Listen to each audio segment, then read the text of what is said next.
আজ আমরা দেখতে চলেছি 2024 সালে রিলিজ হওয়া একটি অসাধারণ মুভি, যার নাম হলো লা পালমা। এটি মূলত একটি সার্ভাইভাল থ্রিলার মুভি, যেখানে এমন এক ভয়ানক আগ্নেয়গিরিকে দেখানো হয়েছে যে আগ্নেয়গিরির চারিপাশে ছিল বিশাল আকৃতির সমুদ্র। তবে সেখানকার সমস্ত পানি ছিল টকবগে ফুটন্ত গরম পানি, যেটা সবসময় প্রচণ্ড তাপমাত্রায় ফুটতে থাকে। কিন্তু সেই সমুদ্রের মাঝখানে যে আগ্নেয়গিরিটি ছিল, সেটা হঠাৎ করে একদিন বিস্ফোরিত হয়ে দুভাগ হয়ে যায়, আর সেই গরম পানি সমুদ্রের মধ্যেই সৃষ্টি করে ফেলে ভয়ানক এক সুনামির, যেটা বিশাল আকৃতিতে প্রবেশ করতে শুরু করে মানুষের শহরে। আমরা তো সাধারণ পানির সুনামি তাণ্ডব অনেক দেখেছি, কিন্তু কখনো কি ভেবে দেখেছেন যে পৃথিবীতে গরম পানির সুনামি হলে কি হবে, আর মানুষ এমন পরিস্থিতিতে কিভাবেই বা নিজের জীবন বাঁচাবে? সেটাই আমরা দেখব এই মুভিটিতে। তাহলে চলুন ঘুরে আসা যাক ভয়ানক এক গরম পানির সুনামির গল্প থেকে। তো গল্পটি শুরু হয় একটি স্প্যানিশ আইল্যান্ডে। সময়টা ছিল 1949 সাল। এই আইল্যান্ডটির নাম হচ্ছে পালমা। তবে এই আইল্যান্ডটির পালমা নাম থাকার কারণ হচ্ছে এখানে পালমা নামক বিশাল বড় একটি আগ্নেয়গিরি রয়েছে, আর এই আগ্নেয়গিরিটি নাকি পৃথিবীর সবচাইতে বড় আগ্নেয়গিরি। তবে এই আগ্নেয়গিরিটির বিশেষ কিছু সৌন্দর্য রয়েছে। এখানকার যে কোনো দৃশ্যই প্রত্যেকটি মানুষকে মুগ্ধ করার জন্য যথেষ্ট। তাই বহু বছর ধরে এই পালমা আইল্যান্ডটি ট্যুরিস্ট প্লেস হিসেবে পরিচিত, আর বর্তমানেও এই আইল্যান্ডটি ট্যুরিস্টদের কাছে অনেক জনপ্রিয়। তাই প্রতি বছর অনেক মানুষ এই আইল্যান্ডে বেড়াতে আসে। যদিও এখানে প্রায় সময়ই ভূমিকম্প এবং সুনামির মতো ঘটনা ঘটে, কিন্তু সেগুলো এখন পর্যন্ত মানুষের তেমন কোনো ক্ষতি করেনি, বরং মানুষ তো এখানকার ভয়ানক বিষয়গুলো এনজয় করতে আসে। এবার আমরা বর্তমান সময়ে পালমা আইল্যান্ডের সমুদ্রে একটি বোট দেখতে পাই, যেখানে বেশ কয়েকজন টুরিস্টরা বেড়াতে এসেছে। তারা খুবই মনোযোগ দিয়ে এখানকার সৌন্দর্য উপভোগ করছিল, আর এখানে একজন মেয়ে অনেক বেশি এক্সাইটেড হয়ে যায়। সে তখন বোট থেকে নেমে সমুদ্রের পানিতে সাঁতার কাটতে চায়, যদিও তার সঙ্গী তাকে বারবার নিষেধ করছিল। কিন্তু মেয়েটি কোনো কথা না শুনেই পানিতে ঝাঁপিয়ে পড়ে। এতে তার সঙ্গী অনেকটাই ভয় পেয়ে যায়, কারণ প্রায় অনেকটা সময় পার হয়ে যাওয়ার পরও সে তাকে আশেপাশের কোথাও দেখতে পাচ্ছিল না। কিছুক্ষণ পরেই বোটে থাকা সবাই লক্ষ্য করে যে সেখানকার সমুদ্রের পানি থেকে ধোঁয়া উঠছে, এমনকি কিছু কিছু জায়গায় পানিগুলো ফুটতে শুরু করেছে। কারো এতে বুঝতে বাকি থাকে না যে তারা হয়তো আগ্নেয়গিরির অনেক কাছে চলে এসেছে, আর সমুদ্রের নিচের উত্তপ্ত লাভার কারণে পানি ফুটতে শুরু করেছে। এতে তারা সবাই অনেক ভয় পেয়ে যায়, আর এমন সময় তারা সবাই সেখানে সেই মেয়েটির লাশ দেখতে পায়, যে কিনা কিছুক্ষণ আগে পানিতে নেমেছিল। তবে তাদের এখানে কোনো কিছু বুঝে ওঠার আগেই তাদের বোটটির মাঝখানের অংশ একদম ফেটে যায়, আর বোটের মধ্যে প্রচুর পরিমাণে গরম পানি প্রবেশ করতে শুরু করে, যার ফলে তারা সবাই এই গরম পানিতে ডুবেই মারা যায়। অন্যদিকে আমরা ছোট্ট একটি সুন্দর পরিবারকে দেখতে পাই, যারা কিনা তাদের ভ্যাকেশনে পালমা আইল্যান্ডে বেড়াতে এসেছে। তাদের পরিবারে মোট 4 জন সদস্য ছিল। তো তারা তাদের ভ্যাকেশনটি খুব সুন্দরভাবে কাটানোর জন্য এখানকার সবচাইতে দামি একটি হোটেলে উঠেছে, যেখানকার একজন এমপ্লয়ি তাদের পরিচিত ছিল। তাই সে তাদের জন্য সবচাইতে হাই কোয়ালিটির একটি রুম বুক করে দেয়, যার ফলে তারা সবাই অনেক খুশি হয়ে যায়। তো এই পরিবারের মধ্যে তাদের বাবার নাম ছিল ফেডরিক, মায়ের নাম ছিল জেনিফার, আর তাদের 2 ভাই বোনের নাম হচ্ছে টোবাইক এবং সারা। তারা খুবই হ্যাপি একটি পরিবার ছিল। অন্যদিকে আমরা একটি জিওলজি ইনস্টিটিউট দেখতে পাই, যেটা কিনা ছিল পালমা আইল্যান্ডের নিজস্ব ইনস্টিটিউট, যেখানে সায়েন্টিস্টরা সবসময় এখানকার পরিস্থিতির দিকে নজর রাখে।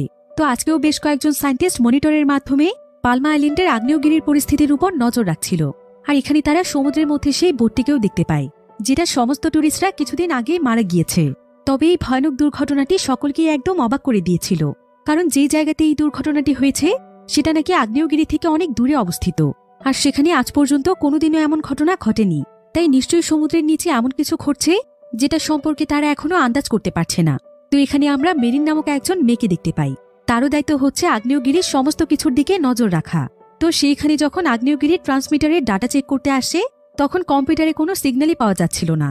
কিন্তু তাদের প্রতিটি মুহূর্তে আগ্নেয়গিরির দিকে নজর রাখাটা অনেক বেশি জরুরি, তা না হলে যে কোনো সময় বড় কোনো দুর্ঘটনা ঘটতে পারে। তাই মেরিন এই পুরো বিষয়টি চেক করার জন্য দ্রুত তার একজন সঙ্গীকে নিয়ে আগ্নেয়গিরিটির দিকে রওনা হয়, আর তার সঙ্গীর নাম হচ্ছে হাঙ্ক। তো তারা কিছুক্ষণের মধ্যে আগ্নেয়গিরির মাউন্টেনটির কাছে পৌঁছয়, আর তারা দ্রুত তাদের সমস্ত প্রয়োজনীয় জিনিসপত্র নিয়ে তাদের গাড়িটিকে রাস্তায় রেখে মাউন্টেনটির ভেতরে চলে যায়। আর প্রথমেই তারা সেখানে যে ট্রান্সমিটারটি সেট করেছিল সেটাকে আগে চেক করতে শুরু করে। তবে ট্রান্সমিটারে কোনো ধরনের সমস্যাই ছিল না। এতে তারা বেশ অবাক হয়ে যায়, কারণ ট্রান্সমিটারে সমস্যা না থাকলে সিগন্যাল তো যাওয়ার কথা ছিল। তো এবার তারা আরও একটু ইনভেস্টিগেশনের জন্য ভেতরে যায়, আর একটি জায়গাতে গিয়ে তারা দেখতে পায় যে মাউন্টেনটির কিছু অংশে ফাটল তৈরি হয়েছে, আর সেই ফাটল দিয়ে পানি পড়ছে, যেটা কোনো ভালো লক্ষণ ছিল না। মেরিন তখন ছোট্ট একটি কন্টেইনারে পানির কিছু স্যাম্পল নিয়ে নেয়, যাতে করে পানিটিকে টেস্ট করে তারা কিছু বুঝতে পারে। এবার তারা আরও ভেতরে গিয়ে দেখতে পায় যে সেখানকার মাটির উপর প্রচুর পরিমাণে বাদুড় মরে পড়ে আছে। তবে এমনটা সচরাচর কোনোদিনও হয় না। তাই হাঙ্ক এখানে তার একটি ডিভাইসের মাধ্যমে এখানকার সবকিছু চেক করতে শুরু করে। আর যখন সে এখানকার বাতাস চেক করে দেখে তখন সে দেখতে পায় যে এখানকার বাতাসের মধ্যে প্রচুর পরিমাণে কার্বন ডাই অক্সাইড রয়েছে, এমনকি সালফিউরিক গ্যাসের মাত্রাও অনেক বেশি ছিল। আর এই দুটো গ্যাসের বিষক্রিয়ার ফলে এই প্রাণীগুলোর মৃত্যু হয়েছে। এতে তারা দুজনেই বুঝতে পারে যে আগ্নেয়গিরির মধ্যে কোনো না কোনো কিছুতে পরিবর্তন ঘটছে। এবার তারা মাউন্টেনটির আরও একটু ভেতরে গিয়ে দেখতে পায় যে সেখানে ট্রান্সমিটারের অপর প্রান্তের অংশটি একদম ডিস্ট্রয় হয়ে গিয়েছে। আর এটাই মূলত ছিল মনিটরে সিগন্যাল না পাওয়ার মূল কারণ। তো এখানে তারা আশেপাশে চেক করে যখন উপরের দিকে তাকায়, তখন তারা দেখতে পায় যে উপরের অংশে বিশাল বড় একটি ফাটল তৈরি হয়েছে, আর সেখানকারই কোনো অংশ ভেঙে হয়তো ট্রান্সমিটারটি ডিস্ট্রয় হয়েছে। তবে মাউন্টেনের উপরের অংশের এই ফাটলটি তাদেরকে অনেক দুশ্চিন্তায় ফেলে দিয়েছিল। তাই তারা তখন দ্রুত মাউন্টেন থেকে ফিরে আসে। আর সেখানে তাদের জন্য অপেক্ষা করছিল তাদের বস, যার নাম হচ্ছে আলভেরো। তো তারা দুজন এখানে আলভেরোকে সমস্ত কিছু খুলে বলে। এরপর তারা জিওলজি ইনস্টিটিউটের মধ্যে গিয়ে এই বিষয় সম্পর্কে আলোচনা করে। মেরিন এবং হাঙ্ক এখানে আলভেরোকে সবকিছু দেখায় এবং বলে যে এসব হয়তো বড় কোনো বিপর্যয়ের লক্ষণ হতে পারে। তবে আলভেরো এখানে তাদের দুজনকে বলে যে যত তাড়াতাড়ি সম্ভব সবাইকে সতর্ক করে দেওয়া উচিত, এমনকি এই পুরো দ্বীপটিকে ফাঁকা করে দেওয়া উচিত, তা না হলে মানুষের জীবনের হয়তো অনেক বড় ঝুঁকি রয়েছে। কিন্তু আলভেরো এখানে তাদেরকে বলে যে এইটুকু তথ্য দিয়ে তারা পাবলিককে কোনো কিছু জানাতে পারবে না, তাদের আরও অনেক স্ট্রং এভিডেন্সের প্রয়োজন। তাই এখন কোনোভাবে এই বিষয়গুলো বাহিরে জানানো যাবে না। আসলে এখন ছিল এই দ্বীপটির ট্যুরিস্টদের সিজন টাইম, এখন লক্ষ লক্ষ ট্যুরিস্টরা এখানে বেড়াতে আসবে।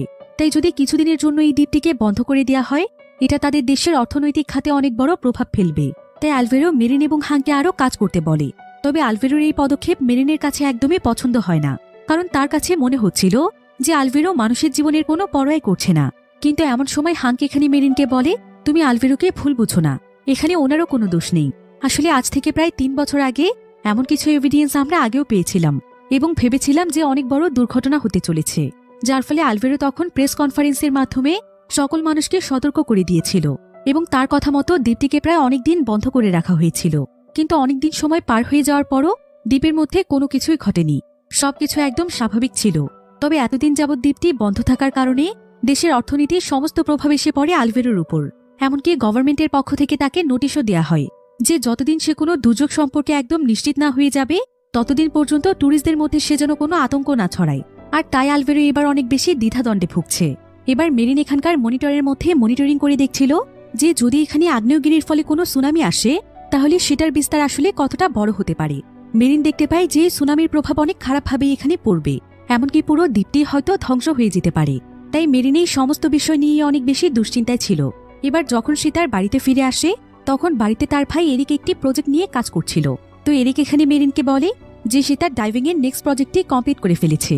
আসলে ডাইভিং করা ছিল এরিকের অনেক শখের একটি কাজ। সে সমুদ্রের তলদেশের বিভিন্ন জিনিস এক্সপ্লোর করতে পছন্দ করে।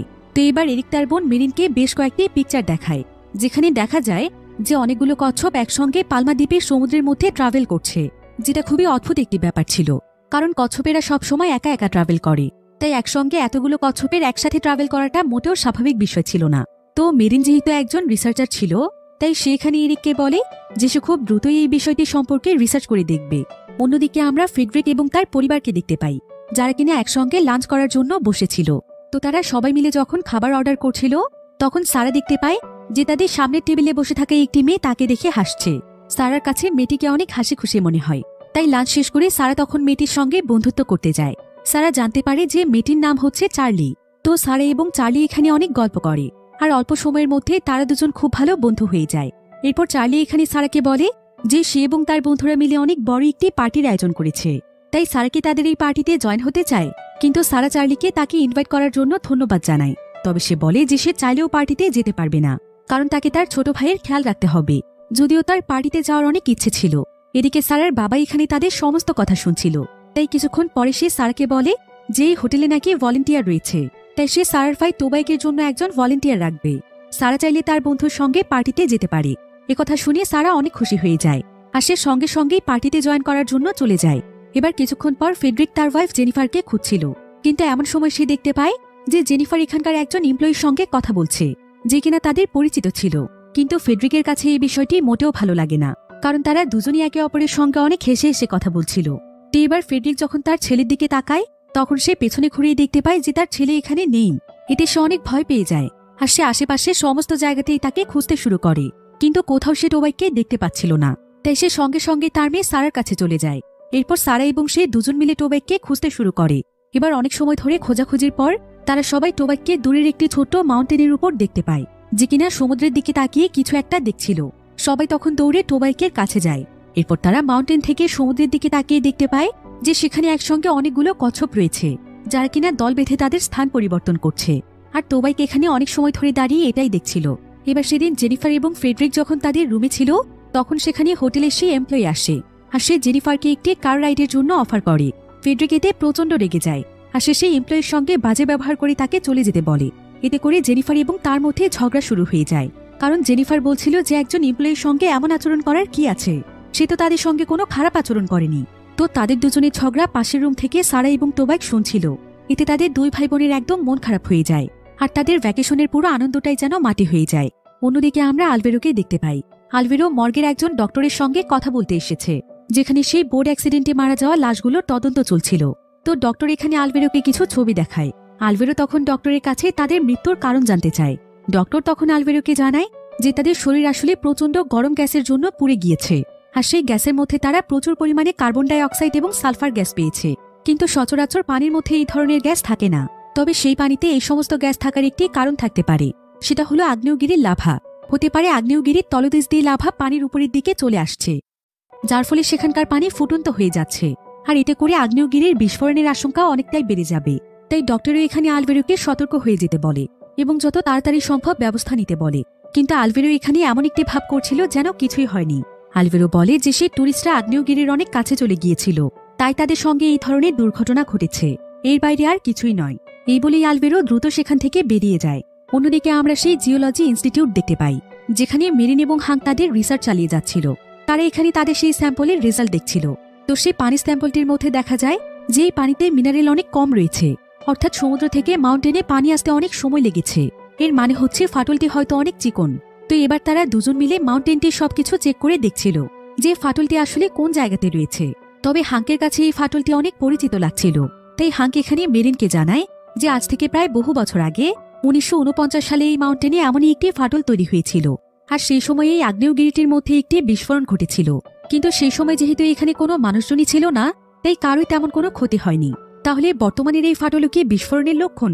তাই তারা দুজন মিলেই ডিসাইড করে যে ফাটলটিকে তারা নিজেদের চোখের সামনে দেখবে। এতে হয়তো পরিস্থিতি কিছুটা আন্দাজ করা যাবে। এই কারণে তারা দুজন সঙ্গে সঙ্গে মাউন্টেনটির উপরে চলে যায়, আর প্রায় বেশ কয়েক ঘন্টা হাঁটার পর তারা কোনো মতে সেই ফাটলটির কাছে গিয়ে পৌঁছয় এবং সামনে থেকে তারা ফাটলটি দেখতে পেয়ে অনেক ভয় পেয়ে যায়, কারণ ফাটলটি অনেক বড় ছিল, আর এটার দৈর্ঘ্য ছিল পুরো মাউন্টেন জুড়ে। অর্থাৎ এই মাউন্টেনটি এখন যে কোনো সময় দুভাগ হয়ে সমুদ্রের বুকে আছড়ে পড়তে পারে, যেটা হয়তো ভয়ানক গরম পানি সুনামি তৈরি করতে পারে। এখন তারা এখানে স্ট্রং এভিডেন্স তৈরি করার জন্য একটি ডিভাইসের মাধ্যমে ফাটলের দুই প্রান্ত মেপে দেখছিল। অন্যদিকে ফ্রেডরিক যখন হোটেলের ব্যালকনিতে ছিল, তখন সে সেখানে ছোট্ট একটি ভূমিকম্প লক্ষ্য করে। অন্যদিকে মেরিন এবং হাং যখন সেই মাউন্টেনের উপরে ছিল, তখন জিওলজি ইনস্টিটিউটে আলভেরো সবকিছুর উপর নজর রাখছিল। তবে এমন সময় আলভেরো মনিটরে একটি বিপদ সংকেত দেখতে পায়, যেখানে আগ্নেয়গিরির তলদেশে অনেক বড় একটি সমস্যা দেখা যাচ্ছে। আসলে আগ্নেয়গিরিটির মাঝখানে অনেক শক্তিশালী প্রেসার ক্রিয়েট হয়েছে, যার ফলে আগ্নেয়গিরির তলদেশের লাভাগুলো উপরের দিকে উঠে আসছে, যার ফলে যে কোনো মুহূর্তে ভূমিকম্প শুরু হবে। এটা জানতে পেরে আলভেরো মেরিন এবং হাঙ্কের জন্য চিন্তিত হয়ে পড়ে। তাই সে সঙ্গে সঙ্গে তাদের সাথে যোগাযোগ করে তাদেরকে জানায় যে যত তাড়াতাড়ি সম্ভব তারা যেন সেই মাউন্টেন থেকে ফিরে আসে। তাই মেরিন এবং হাং দ্রুত তাদের জিনিসপত্র গুছিয়ে নেয়, কিন্তু ততক্ষণে সেই ফাটল দিয়ে বিষাক্ত গ্যাস বের হতে শুরু করে। তাই তারা দুজন কোনো মতে তাদের জীবন বাঁচানোর জন্য যত দ্রুত সম্ভব সেখান থেকে দৌড়তে থাকে।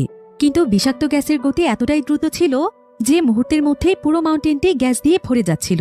তবে মেরিন এখান থেকে দৌড়ে পালানোর সময় দূরে তাকিয়ে দেখতে পায় যে বেশ কিছু টুরিস্ট এখানে ক্যাম্পে সময় কাটাচ্ছে।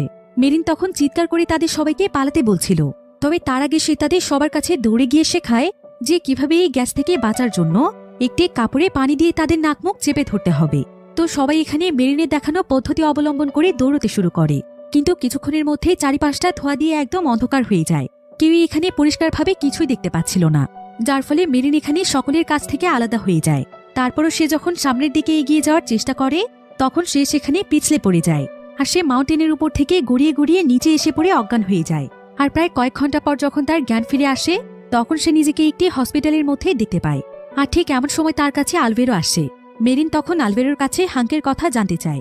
আলভেরো তখন মেরিনকে জানায় যে হাঙ্ক সেই গ্যাসের বিষক্রিয়ায় অজ্ঞান হয়ে গিয়েছিল, আর এখন সে কোমাতে রয়েছে। তার অবস্থা খুব একটা ভালো নয়। আর সেই মাউন্টেনের ক্যাম্পে যে টুরিস্টরা ছিল তারা তো বিষক্রিয়ায় সেখানেই মারা গিয়েছে। এসব কথা জানতে পেরে মেরিন অনেক কষ্ট পায়, আর সে এখানে আলভেরোকে বলে যে পালমা আইল্যান্ড সম্পর্কে অফিসিয়ালভাবে ওয়ার্নিং দেওয়ার জন্য, কারণ এখন তো শুধুমাত্র কিছু মানুষের জীবন গিয়েছে, আর যদি কোনোভাবে আগ্নেয়গিরিটি বিস্ফোরিত হয় তাহলে এই দ্বীপের মধ্যে থাকা কেউই বাঁচতে পারবে না। আলভেরো তখন মেরিনকে বুঝিয়ে বলে যে গতবার সে যখন ওয়ার্নিং দিয়েছিল তখন ট্যুরিস্টরা এটা বিশ্বাস করে এখানে আসা বন্ধ করে দিয়েছিল, কিন্তু পরবর্তীতে কোনো বিপর্যয় না ঘটায় তার উপর অনেক চাপ তৈরি হয়েছিল, এমনকি তার ইনস্টিটিউটকেও সবাই ফেক বলছিল। আর যদি এবারও তাদের ওয়ার্নিং কোনোভাবে মিথ্যে প্রমাণিত হয়ে যায় তাহলে আর কোনোদিনও কোনো মানুষই তাদের উপর বিশ্বাস করবে না। তাছাড়া আগ্নেয়গিরিতে তো এমন ছোটখাটো দুর্ঘটনা ঘটেই, তাই বলে তারা অফিসিয়ালভাবে ওয়ার্নিং কিভাবে দেবে যে বড় কোনো বিপর্যয় আসতে চলেছে? এটার জন্য তাদের আরো স্ট্রং এভিডেন্সের প্রয়োজন।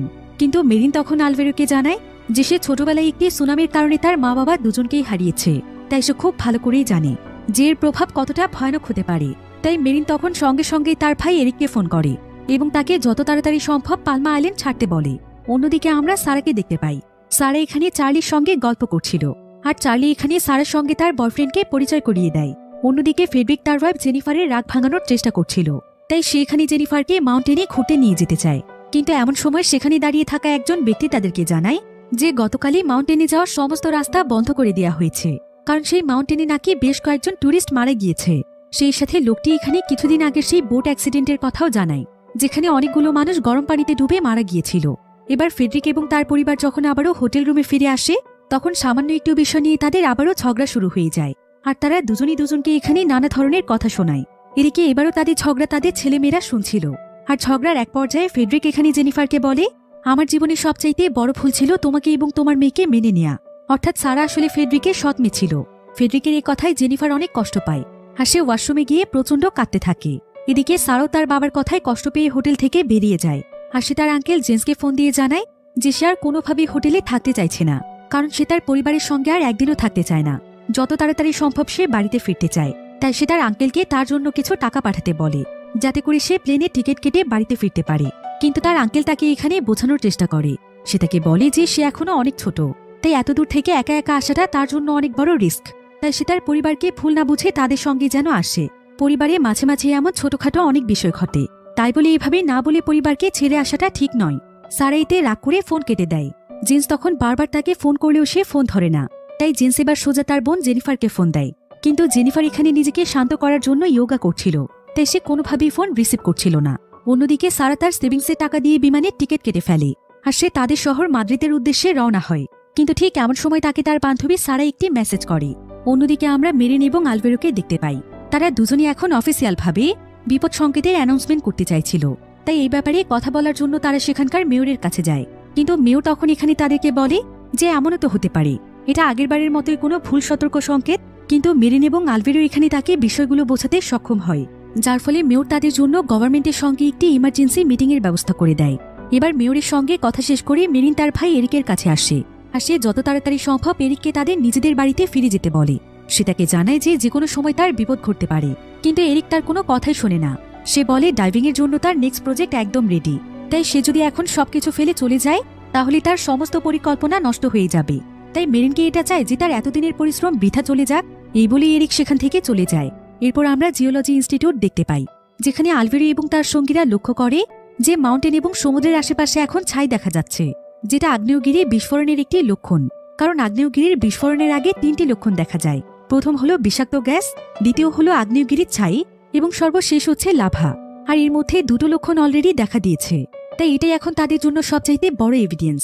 এদিকে মেরিন সেই মাউন্টেনের ফাটল নিয়ে রিসার্চ করছিল, যেখানে দেখা যায় যে ফাটলের দূরত্ব আরও অনেকটাই বেড়ে গিয়েছে। এখন এখানকার সমস্ত জিনিসের উপর সতর্ক সংকেত চলছিল। মনিটরের প্রত্যেকটি জায়গাতেই ওয়ার্নিং অ্যালার্ম দেখা যাচ্ছিল। এর ফলে আলভেরো এবার বিপর্যয় সম্পর্কে পুরোপুরিভাবে নিশ্চিত হয়ে যায়। তাই আলভেরো তার টিমকে এবার দ্রুত অর্ডার দিয়ে দেয় যে যত তাড়াতাড়ি সম্ভব পালমা আইল্যান্ডের সমস্ত জায়গাতে এই খবরগুলো পৌঁছে দিতে। বিশেষ করে এখন এয়ারপোর্ট থেকে কোনো মানুষদেরকে কোনোভাবেই যেন পালমা আইল্যান্ডে আসতে দেওয়া না হয়, বরং এই আইল্যান্ডে যারা রয়েছে তাদেরকেও যেন ফিরিয়ে নেওয়ার ব্যবস্থা করা হয়। তাই জিওলজি টিম দ্রুত তাদের কাজে লেগে পড়ে। কিন্তু ততক্ষণে বাহিরে একটি বিস্ফোরণের আওয়াজ শুনতে পাওয়া যায়, আর সবাই বাহিরে তাকিয়ে দেখতে পায় যে আগ্নেয়গিরির মধ্যে এবার ছাইয়ের বিস্ফোরণ ঘটেছে। যদিও এটা মানুষের জন্য তেমন বিপজ্জনক ছিল না, কিন্তু এই বিস্ফোরণটি পালমা আইল্যান্ডের প্রায় সকলেই দেখতে পেয়েছিল। অন্যদিকে সারা যেই প্লেনটিতে উঠেছিল সেই প্লেনটি অলরেডি টেক অফ করে ফেলেছিল, তাই ওয়ার্নিং পাওয়ার পরেও তারা কিছুই করতে পারে না।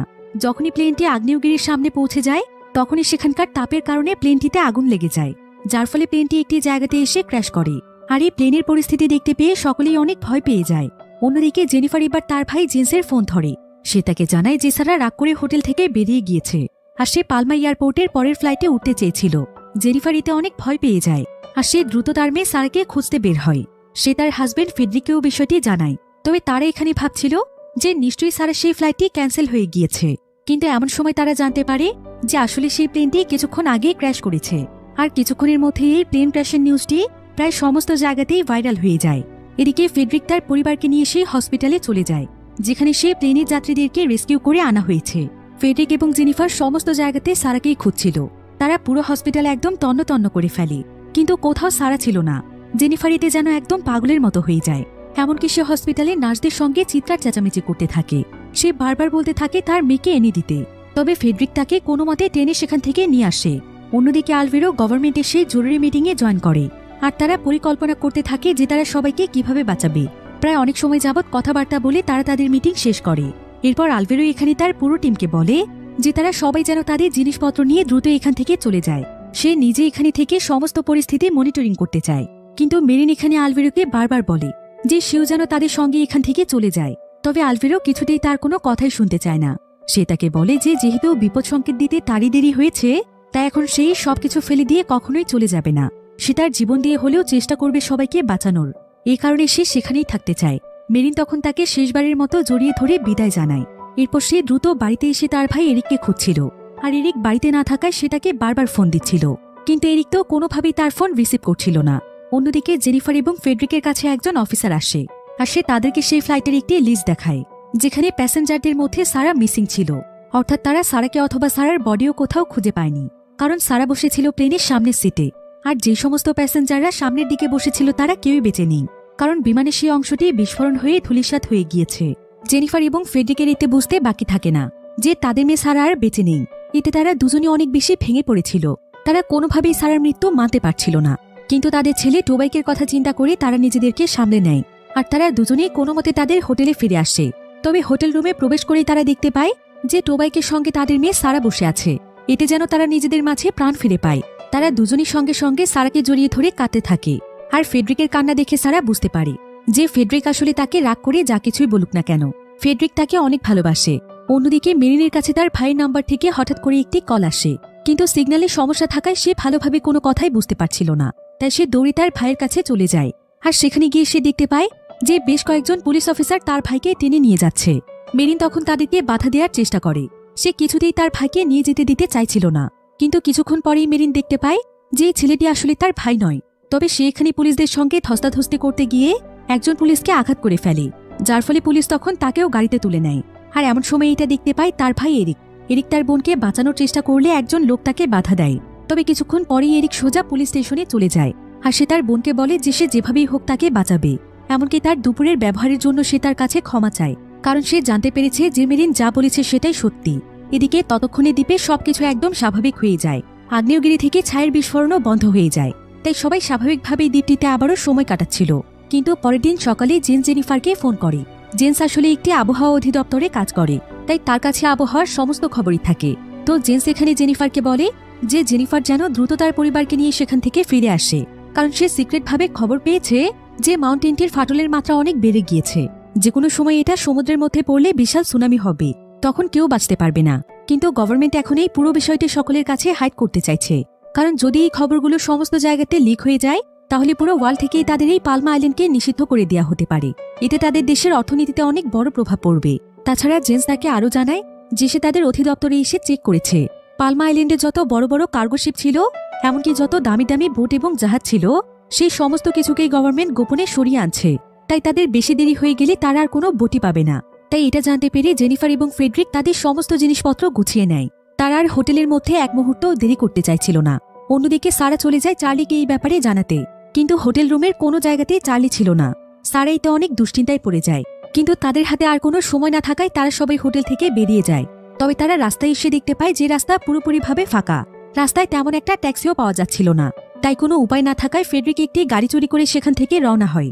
ফেডরিক যত দ্রুত সম্ভব গাড়ি চালানোর চেষ্টা করছিল, কিন্তু প্রায় অনেকটা রাস্তা দূরে চলে আসার পর তাদেরকে পিছু করতে করতে সেখানে সেই গাড়ির মালিকেরা চলে আসছে। আর তারা ফেডরিককে ধরে মারধর করতে থাকে। কিন্তু ফেডরিক এখানে তার পরিবারকে আগে গিয়ে বোটে উঠতে বলে, কারণ কিছুক্ষণ পর বোটে আর জায়গা থাকবে না। তাই জেনিফার তখন তার ছেলেমেয়েকে নিয়ে দ্রুত বোটে উঠে পড়ে। এদিকে ফেডরিক এখানে তাদের কাছে বারবার ক্ষমা চায়, এমনকি সে তাদেরকে তার কাছে থাকা সমস্ত টাকাও দিয়ে দেয়, যার ফলে তারা তাকে ছেড়ে দিয়েছিল। কিন্তু যতক্ষণে ফেডরিক দৌড়ে এসে বোটে উঠবে ততক্ষণে বোটটি তাকে ছেড়েই চলে যায়। এতে ফেডরিকের পরিবার তার জন্য অনেক দুশ্চিন্তায় পড়ে যায়। এবার কিছুক্ষণ পর সারা তার বান্ধবী চার্লিকে ফোন দেয় এবং সে চার্লিকে বলে যত তাড়াতাড়ি সম্ভব আইল্যান্ড ছেড়ে দিতে। কিন্তু সমস্ত কিছু খুলে বলার আগে লাইন কেটে যায়, কোনোভাবেই ফোনে কোনো সিগন্যাল পাওয়া যায় না। অন্যদিকে আমরা আলভেরোকে দেখতে পাই। আলভেরো যেখানে সমস্ত পরিস্থিতি মনিটরিং করছিল, হঠাৎ করে সেখানকার প্রত্যেকটি মনিটরে সিগন্যাল চলে যায়। আলভেরো বুঝতে পারে যে পরিস্থিতি নিয়ন্ত্রণের বাইরে চলে গিয়েছে। তাই সে সঙ্গে সঙ্গে গভর্নমেন্ট অফিসে ফোন দেয় এবং বলে যে তারা আর কত সময় নেবে। মিটিংয়ে তো তারা বলেছে যে তারা সবাইকে দ্বীপের বিষয়গুলো জানিয়ে দেবে, কিছুক্ষণ পর হাতে তাদের একদমই সময় থাকবে না। তাই যত দ্রুত সম্ভব নিউজগুলো যেন টেলিকাস্ট করে দেওয়া হয়, সকলকে যেন জানিয়ে দেওয়া হয় যে বিশাল এক সুনামি আসতে চলেছে। এরপর দেখা যায় পালমা আইল্যান্ডের যে লোকাল সেন্টার রয়েছে সেখানে সকলের সতর্কতার জন্য সাইরেন বাজিয়ে দেওয়া হয়। আর দ্বীপের সবাই যখন এই সাইরেন শুনতে পায় তখন তারা সবাই দ্বীপ ছাড়ার জন্য মরিয়া হয়ে পড়ে। অন্যদিকে আমরা হাংকে দেখতে পাই, যে কিনা এতদিন কোমায় ছিল। সাইরেনের আওয়াজ শুনতে পেয়ে সে তার জ্ঞান ফিরে পায়, কিন্তু হসপিটালের বাইরে এসে সে যেই পরিস্থিতি দেখতে পায় সেটা যেন সে নিজের চোখেই বিশ্বাস করতে পারছিল না, কারণ মানুষ নিজেদের জীবন বাঁচানোর জন্য পাগলের মতো ছুটছিল। অন্যদিকে আমরা ফেডরিককে দেখতে পাই। ফেডরিক বিভিন্ন জায়গাতে গিয়ে জাহাজ এবং বোটে ওঠার চেষ্টা করছিল, কিন্তু সমস্ত বোটই নাকি অলরেডি ছেড়ে চলে গিয়েছে, এমনকি বন্দরগুলো বন্ধ করে দেওয়া হয়েছে। তবে ফেডরিকের এই পরিস্থিতি দেখতে পেয়ে সেখানকার একজন লোকাল বোটম্যান তার ছোট্ট একটি বোটে তাকে জায়গা দিতে চায়। ফেডরিক এতে তাকে অনেক কৃতজ্ঞতা জানায়। কিন্তু যখনই ফেডরিক বোটে গিয়ে বসে তখন সে দেখতে পায় যে একজন মহিলা তার বাচ্চা নিয়ে দাঁড়িয়ে আছে। ফেডরিকের এতে বাচ্চাটিকে দেখে বেশ মায়া হয়, তাই সে বাচ্চাটির জন্য নিজের সিট ছেড়ে দিয়ে মহিলাটিকে বসতে দেয়। অন্যদিকে আমরা আগ্নেয়গিরির পরিস্থিতি দেখতে পাই, যার অবস্থা অনেক বেশি ভয়ানক হয়ে উঠেছে। এমনকি এখন আগ্নেয়গিরির ভেতর থেকে লাভা বিস্ফোরিত হচ্ছে, যেটা জানতে পেরে দ্বীপের সমস্ত মানুষে অনেক ভয় পেয়ে যায়। অন্যদিকে আমরা হাংকে দেখতে পাই। হাং সুস্থ হওয়ার পরেই সোজা আলভেরোর সঙ্গে দেখা করতে এসেছে। আলভেরো তখন তার কাছে জানতে চায় যে এমন ভয়ানক পরিস্থিতিতে সে কেন ফিরে এসেছে, সে কেন এই দ্বীপ ছেড়ে পালিয়ে যায়নি। কিন্তু হাং তখন বলে যে এতগুলো বছর তারা একসঙ্গে কাজ করেছে, তারা দুজন মিলে বন্ধুর মতো থেকেছে, আর বন্ধু হয়ে বন্ধুকে ছেড়ে সে কিভাবে যাবে। এজন্য সে ডিসাইড করেছে যে সে তার সঙ্গেই থাকবে, জীবনের শেষ সময়টা তারা মজা করতে করতে কাটাবে, কারণ এমনিতেও হয়তো তারা আর বেশি দিন বাঁচবে না। তাছাড়া তাদের পরিবার বলতেও তো তেমন কেউ নেই। হাঙ্কের কথা শুনে আলভেরো হাসে, আর তারা দুজন মিলে তাদের মৃত্যুকে মেনে নেয়, কারণ এখন তাদের হাতে এতটাই কম সময় ছিল যে তারা এই দ্বীপ থেকে পালাতে পালাতেই ধূলিসাৎ হয়ে যাবে। তাই তারা দুজন মিলে তাদের জীবনের শেষ একটি ট্রিপে যাওয়ার সিদ্ধান্ত নেয়। অন্যদিকে নিউজ চ্যানেলগুলোতে দ্বীপের সমস্ত কিছুই হাইড করা হচ্ছিল। তারা চাইছিল দ্বীপের মধ্যে যা কিছুই হয়ে যাক সেটা বাহিরের কেউ যেন জানতে না পারে, আর তাদের দ্বীপটি যেন চিরদিনের জন্য বন্ধ না হয়ে যায়। তাই এত বড় একটি ঘটনা তারা সকলের কাছ থেকে লুকিয়ে যাচ্ছিল। তবে জেন্সের কাছে এই বিষয়টি মোটেও ভালো লাগছিল না। সে চাইছিল সকলকে নিয়ে এই পরিস্থিতি মোকাবেলা করতে। তাই সে তার বসকে যখন এই বিষয়টি জানায় তখন তার বস তার উপর প্রচণ্ড রেগে যায়, আর তাকে প্রথমে দেশের কথা চিন্তা করতে বলে। কিছুক্ষণ পর সেই বসের কাছে একজন রিসার্চার আসে, আর সেখানে বসকে বলে যে বড় পরিসরে পালমা আইল্যান্ডে রেস্কিউ টিম পাঠানো উচিত। হয়তো অনেক মানুষ এখনো পালমা আইল্যান্ডে আটকা পড়ে আছে, কিন্তু বস তাদের কোনো কথাই শুনতে চাইছিল না। বরং সেখানে তাদেরকে বলে যে অলরেডি নাকি সমস্ত মানুষকেই তারা বের করে এনেছে। এখন কেউ যদি সেখান থেকে বের হতে না পারে তাহলে এখানে তাদের কোনো দোষ নেই। তাছাড়া সেখানে রেস্কিউ টিম পাঠালে সবাই এই ব্যাপারে জানতে পারবে। অন্যদিকে আমরা পালমা আইল্যান্ডের পরিস্থিতি দেখতে পাই, যেখানে সবাই ছোট্ট একটি বোটের জন্য ছুটোছুটি করছে, কারণ এখন দ্বীপের কোথাও কোনো বোটে ছিল না, যার ফলে ফেডরিক এখন একদম হাল ছেড়ে দিয়েছিল। সে শুধুমাত্র তার মৃত্যুর জন্য অপেক্ষা করছিল। তবে মৃত্যুর আগে সে একটিবার জেনিফারের কাছে ক্ষমা চাইতে চাইছিল, তাই সে বারবার জেনিফারকে কল করার চেষ্টা করছিল, কিন্তু কোনোভাবেই ফোনে সিগন্যাল পাওয়া যাচ্ছিল না।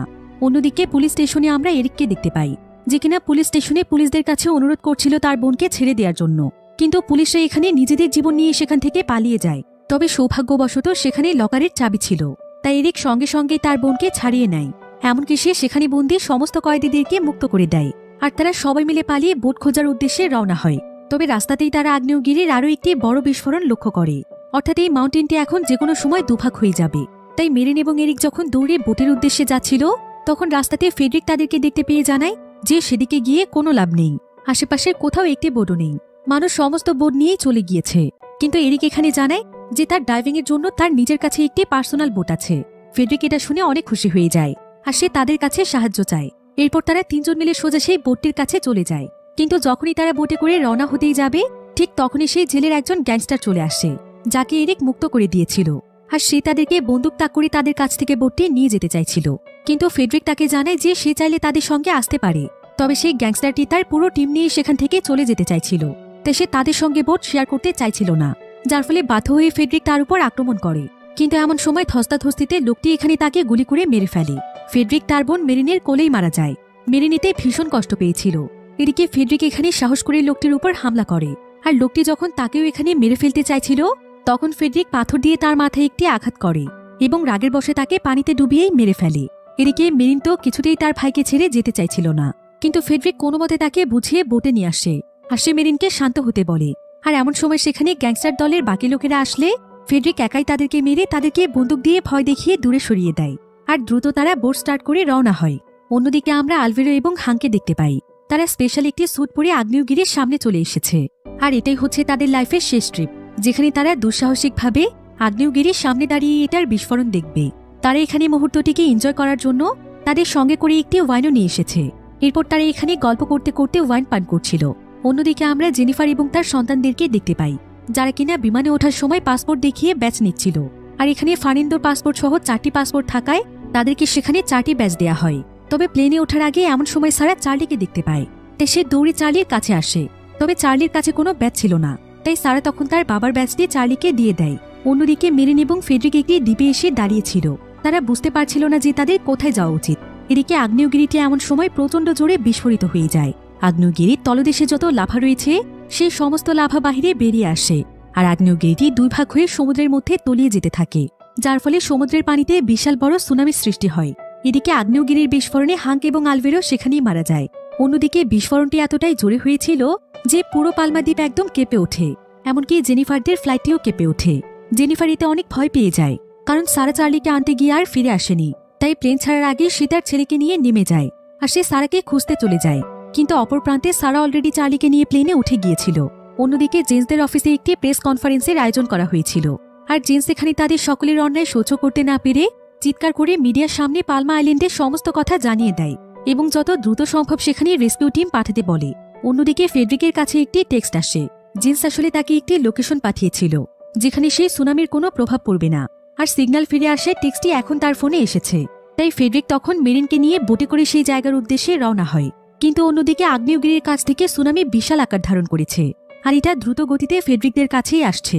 অন্যদিকে সারাদের বিমানে যারা যারা ছিল তারা সবাই প্লেনের উপর থেকে সমুদ্রের ঢেউ দেখতে পাচ্ছিল। সারা তখন দ্রুত তার মাকে ফোন দিয়ে জানতে চায় যে তারা কোথায় চলে গিয়েছে। সে তো অলরেডি চার্লিকে নিয়ে প্লেনেই আছে। এরপর সারা তার মাকে সেই সুনামির খবরটি দেয়, আর তাকে দ্রুত একটি সুরক্ষিত জায়গাতে চলে যেতে বলে, যেটা তার আঙ্কেল তার ফোনেও পাঠিয়েছিল। সারা তখন দ্রুত লোকেশনটি তার মায়ের ফোনেও পাঠিয়ে দেয়, আর তোবাইকে এখানে ছোট্ট একটি ম্যাপের মাধ্যমে জায়গাটিকে চিহ্নিত করে ফেলে। এরপর সেখানে এয়ারপোর্টের যে শেষ কর্মীটি ছিল জেনিফার তার ছেলেকে নিয়ে তার সঙ্গে সেই সুরক্ষিত জায়গাতে যাওয়ার জন্য বেরিয়ে পড়ে। আর সেই ব্যক্তির কাছে একটি গাড়ি ছিল, তাই তারা সেই গাড়িতে করে লোকেশনটির দিকে যেতে থাকে। তবে রাস্তার পাশের সমুদ্রে তারা সুনামির পরিস্থিতি দেখতে পাচ্ছিল, যেটা বিশাল আকৃতিতে শহরের দিকেই আসছে। জেনিফার তখন তার ছেলেকে শান্ত রাখার জন্য তাকে নিচে তাকিয়ে থাকতে বলে। অন্যদিকে ফেডরিক এবং মেরিন এখন বোটটিকে কন্ট্রোল করতে পারছিল না, কারণ সুনামির ঢেউ তাদের অনেক কাছে চলে এসেছে। তবে তারা কোনো মতে তাদের বোটটিকে একপাশে নিয়ে আসে, আর দুপাশ থেকে দুটো বিশাল আকৃতির সমুদ্রের ঢেউ একে অপরের সঙ্গে বাড়ি খেয়ে সমুদ্রে বিশাল বড় স্রোতের সৃষ্টি হয়। আর ফেডরিকরা সুনামির ঢেউর সঙ্গে বাড়ি খাওয়া থেকে বাঁচলেও সমুদ্রের স্রোতে ভাসতে ভাসতে তারা অন্য জায়গাতে চলে আসে। কিন্তু অন্যদিকে এবার সমুদ্রের পানি উপচে দ্বীপের ভেতরে প্রবেশ করে, এমনকি এটার বিশাল আকৃতির স্রোত সেখানকার এয়ারপোর্টটিকেও ধ্বংস করে দেয়। সেই সাথে এর উচ্চতা এতটাই বেশি ছিল যে সারাদের বিমানটিও এই ঢেউয়ের গভীরে তলিয়ে যায়। অন্যদিকে জেনিফার এবং তার সঙ্গীদের কাছে আর কোনো অপশন ছিল না, তাই তারা গাড়ি থেকে বেরিয়ে দৌড়তে শুরু করে। এদিকে আমরা মেরিন এবং ফেডরিককে দেখতে পাই, যারা কিনা কোনো মতে সেই সুরক্ষিত জায়গাটিতে পৌঁছতে পেরেছে, যেখানে তাদের মতোই আরও বেশ কিছু সার্ভাইভার্সরা ছিল। তবে ফেডরিক এখানে তার পরিবারের কাউকে দেখতে পাচ্ছিল না, তাই সে সেখানে একজন ব্যক্তির কাছে সারাদের ফ্লাইটের ব্যাপারে জানতে চায় যে সেটা ঠিকমতো পৌঁছতে পেরেছে কিনা। কিন্তু এখানে সে জানতে পারে যে সেই ফ্লাইটটি কিছুক্ষণ আগে সমুদ্রের গভীরে তলিয়ে গিয়েছে। ফেডরিকের আর বুঝতে বাকি থাকে না যে তার পরিবারের সবাই তাকে ছেড়ে চলে গিয়েছে। তার নিজেরও এখন বাঁচতে ইচ্ছে করছিল না। ফেডরিকের এখানে একটাই আফসোস হচ্ছিল যে সে জেনিফারকে অনেক কষ্ট দিয়ে ফেলেছে, আর সে একটিবার তার কাছে ক্ষমাও চাইতে পারেনি। তাই যখনই সে একদম ভেঙে পড়ছিল ঠিক তখনই দূর থেকে তোবাক তাকে বাবা বাবা বলে ডাকে। ফেডরিক তখন সামনে তাকিয়ে দেখতে পায় যে তার ছেলে এবং ওয়াইফ তার দিকে দৌড়ে আসছে।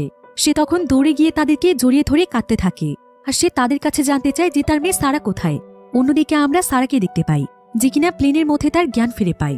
আর সে বুঝতে পারে যে সে বেঁচে আছে, কারণ তাদের প্লেনটি একটি শুকনো জায়গাতে পড়েছিল। তাই সারা চার্লিকে নিয়ে সোজা তার পরিবারের কাছে ফিরে আসে। তার পরিবার তাকে পেয়ে অনেক খুশি হয়। তাদের ভেঙে যাওয়া পরিবারটি যেন নতুন করে জোড়া লেগেছে। এবার নিউজ চ্যানেলগুলোতে দেখা যায় যে পালমা আইল্যান্ডের এই বিপর্যয়ের কথা পুরো পৃথিবীতেই ভাইরাল হয়েছে, যার ফলে পালমা আইল্যান্ডকে সারা জীবনের জন্য নিষিদ্ধ করে দেওয়া হয়েছে। অন্যদিকে জেন্স তার পরিবারের একটি খবর পাওয়ার জন্য অপেক্ষা করছিল। সে বারবার নিউজ চেক করছিল, কিন্তু এমন সময় তার একজন কোয়ার্কার এসে তাকে খবর দেয় যে তার পুরো পরিবারই বেঁচে আছে। জেন যেন এতে তার মাঝে প্রাণ ফিরে পায়। অন্যদিকে রেস্কিউ টিমের একটি হেলিকপ্টার সেখানে যায়, যেখানে সমস্ত সার্ভাইভার্সরা আশ্রয় নিয়েছে, আর তারা প্রত্যেকটি সার্ভাইভার্সদেরকে উদ্ধার করে তাদের শহরে ফিরিয়ে আনে। এই ঘটনার পর প্রায় বেশ কয়েকদিন সময় পার হয়ে যায়। এখানে আমরা মেরিনকে দেখতে পাই। মেরিন এখন তার রিসার্চারের কাজ ছেড়ে দিয়েছে, বরং তার ভাই ডাইভিং এর জন্য যে সমস্ত প্রজেক্ট রেডি করেছিল, মেরিন এখন এক এক করে সেগুলোকেই পূরণ করছে। সে তার ভাইয়ের স্বপ্নকে এখন নিজের স্বপ্ন করে নিয়েছে। আর এভাবেই খুব সুন্দর একটি মুহূর্তের মাধ্যমে গল্পটি এখানেই শেষ হয়ে যায়।